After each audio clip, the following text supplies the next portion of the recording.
যারা সিরাতুন নবী সাল্লাল্লাহু আলাইহি ওয়াসাল্লামকে বাদ দিয়ে ওই মিলাদুন নবীর নামে অনুষ্ঠান মালার জোয়ার তুলছে আর নিজেদেরকে প্রকৃত আশিক রাসূল বলে দাবি করে, অপরদিকে যারা মিলাদুন নবী পালন করে না তাদেরকে নবীর দুশমন বলে গালি দেওয়া হয়। কিন্তু ইতিহাস সাক্ষী 12 রবিউল আউয়াল রাসূল সাল্লাল্লাহু আলাইহি ওয়াসাল্লামের জন্ম তারিখ ছিল।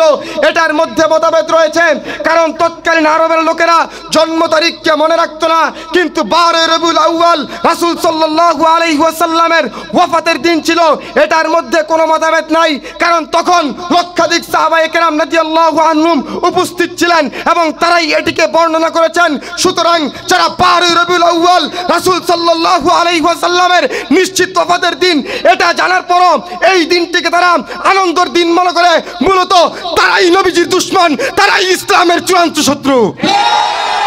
মুহতারাম হাজিরিন, যারা সিরাতুন নবী পালনের মাধ্যমেই নিজেদেরকে প্রকৃত আশিক রাসূল বলে দাবি করতে চায়, আমি তাদেরকে বলতে চাই, যখন এদেশের নাস্তিক ব্লগাররা আমার নবীকে গালি দেয়, যখন আমার নবীর রাজনীতির বিরুদ্ধে কথা বলা হয়, যখন ভারতের ওই কুলাঙ্গার রামগিরি আমার নবীর পবিত্রতম ইজ্জত আর সম্মান নিয়ে টানা হেঁচড়া করে, তখন তোমাদের মতো আশিক রাসূলরা কোথায় থাকে?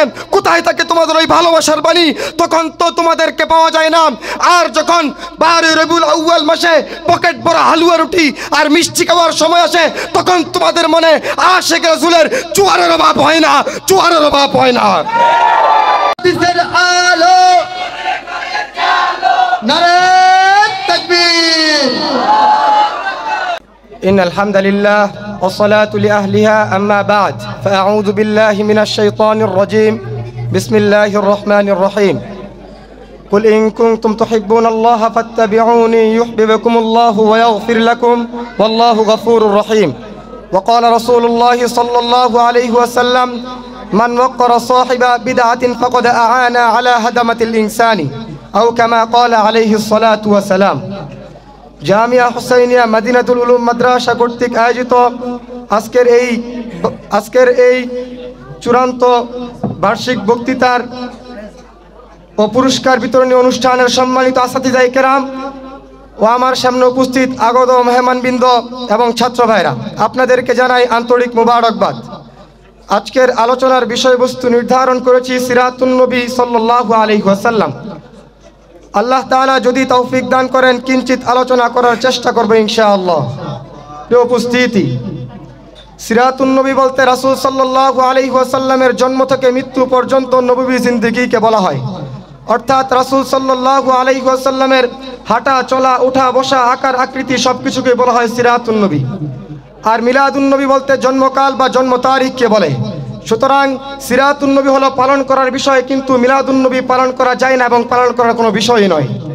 কিন্তু প্রতি বছর রবিউল আউয়াল মাসে বিপুল উৎসাহ আর উদ্দীপনার সাথে আমাদের দেশে মিলাদুন নবী পালন করা হয়। বিশেষভাবে এই মাসের 12 তারিখে একটি আনন্দ মিছিল বের করা হয়, যাকে জশ্নে জুলুসে ঈদে মিলাদুন নবী বলে। এই জশ্নে জুলুসে ঈদে মিলাদুন নবী হলো আরবি এবং ফার্সি মিশ্রিত একটি বাক্য। কারণ জশন হলো একটি ফার্সি শব্দ যার অর্থ হলো আনন্দ, জুলুস এর অর্থ হলো মিছিল, আর ঈদ হলো একটি আরবি শব্দ যার অর্থ হলো আনন্দ। মিলাদ এর অর্থ হলো জন্ম, আর আন-নবী এর অর্থ হলো আমাদের নবী। সুতরাং জশ্নে জুলুসে ঈদে মিলাদুন নবী এর বাংলা অর্থ হলো মহানবী সাল্লাল্লাহু আলাইহি ওয়াসাল্লামের জন্ম আনন্দের শোভাযাত্রা। প্রিয় উপস্থিতি, ইসলামের দৃষ্টিতে এই জশ্নে জুলুসে ঈদে মিলাদুন নবী হলো শরীয়ত বিরোধী তথা বিদআত। কারণ শরীয়তের অন্যতম 4টি দলিল তথা কুরআন, হাদিস, ইজমা, কিয়াস, এই 4টির কোনোটির মধ্যেই তার কোনো আলোচনা পাওয়া যায় না। এমনকি রাসূল সাল্লাল্লাহু আলাইহি ওয়াসাল্লামের নবুয়তের 23 বছর জিন্দেগি হতে শুরু করে খেলাফতে রাশেদার 30 বছর, সাহাবায়ে কেরাম রাদিয়াল্লাহু আনহুম এর জমানার 110 বছর, তাবিঈনদের জমানায় 170 বছর, এমনকি তাবিঈনদের জমানায় 220 বছর, এর কোনো অস্তিত্বই পাওয়া যায় না। তাহলে কোথা থেকে আসলো এই মিলাদুন নবী?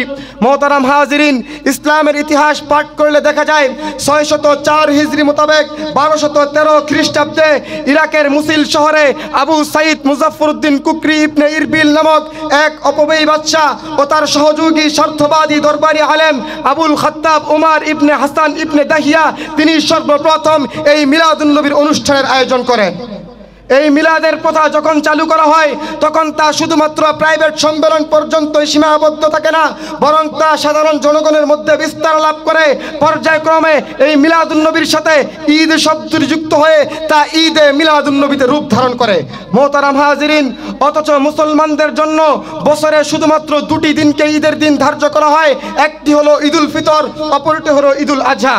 সুতরাং নিজের মন গড়া বানোয়াট আরেকটি ঈদ উদযাপন করা এটা ধর্মের নামে বাটপারি করা ছাড়া কিছুই হতে পারে না।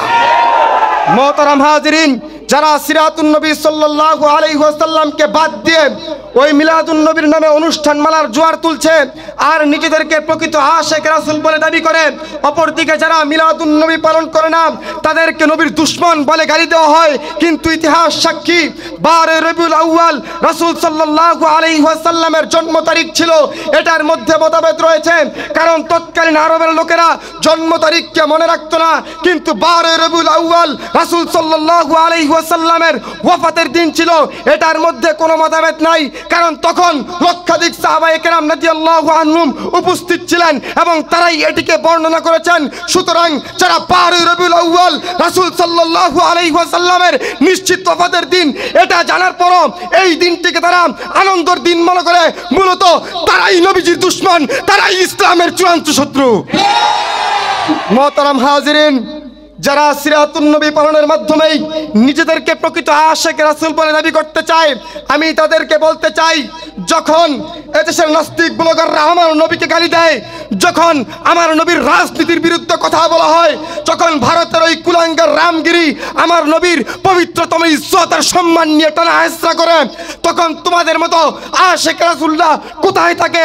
কোথায় থাকে তোমাদের ওই ভালোবাসার বাণী? তখন তো তোমাদেরকে পাওয়া যায় না। আর যখন 12 রবিউল আউয়াল মাসে পকেট ভরা হালুয়া রুটি আর মিষ্টি খাওয়ার সময় আসে, তখন তোমাদের মনে আশিক রাসূলের জোয়ারের অভাব হয় না, জোয়ারের অভাব হয় না। মোহতারাম হাজিরিন, আমি নাম প্রকাশ করতে চাই না।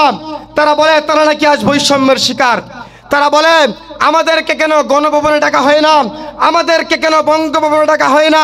পরিষ্কার ভাষায় বলি, 2001 সালে ফতুয়া বিরোধী আন্দোলনে রক্ত ঝরিয়েছে দেশে আমরা, মোদী বিরোধী আন্দোলনে রক্ত ঝরিয়েছে দেশে আমরা, শাপলা চত্বরে নবীর ইজ্জতের হেফাজতের দাবিতে সেদিন রক্ত ঝরিয়েছিলাম আমরা, ভাস্কর্য বিরোধী আন্দোলনে রক্ত ঝরিয়েছি আমরা। সুতরাং তোমরা তোমাদের কোন মুখে এই দাবি তোলো? ভুলে যেও না, এদেশের নবী প্রেমিকদের বুকের তাজা রক্ত কিন্তু এখনো নেবেনি, শাপলার ওই শহীদের রক্ত কিন্তু এখনো শুকায়নি। যদি নবী প্রেম নিয়ে নতুন করে ষড়যন্ত্র করা হয়, শাপলার ওই শহীদের রক্তকে যদি উপহাস করা হয়, এদেশের 20 কোটি তৌহিদি জনতা নীরব থাকবে না, নীরব থাকতে পারবে না। সুতরাং আমাদেরকে এই জন্য প্রয়োজন হলো রাসূল সাল্লাল্লাহু আলাইহি ওয়াসাল্লামের সুন্নতকে আঁকড়ে ধরা, রাসূল সাল্লাল্লাহু আলাইহি ওয়াসাল্লামের সুন্নতকে রাষ্ট্রীয় জীবন, রাসূল সাল্লাল্লাহু আলাইহি ওয়াসাল্লামের সুন্নতকে নিজের ব্যক্তিগত জীবন হতে, পারিবারিক জীবন, সামাজিক জীবন, এমনকি রাষ্ট্রীয় জীবন হতে সর্বত্র ছড়িয়ে দেওয়া। তাহলে আজকের এই সেমিনার সফল হবে। আসসালামু আলাইকুম ওয়া রাহমাতুল্লাহি ওয়া বারাকাতুহু।